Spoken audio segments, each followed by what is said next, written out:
I always hear people talk about how useful Excel is for their business. I'm really looking forward to learning it. It has some amazing capacity, and that's why it's one of the most popular business programs out there. You want to get started? Yes.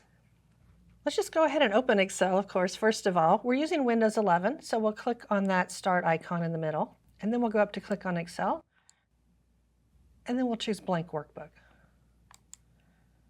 So what should I use Excel for? Well, first of all, Excel is going to be used for just storing the data. So we're going to look at how to do that. Then we're going to learn how to manipulate it.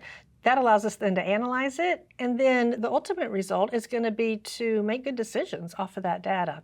But first of all, we have to learn how to navigate in Excel. So let's start with that. Okay.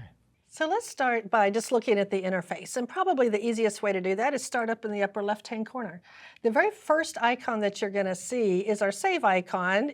It's one of those floppy disks that we probably haven't seen in a very long time, but if you hover over it, it actually is just going to say Save. Now this is part of what we call the Quick Access Toolbar, and it has 3 buttons on it to start with: the Save, the Undo, and the Redo.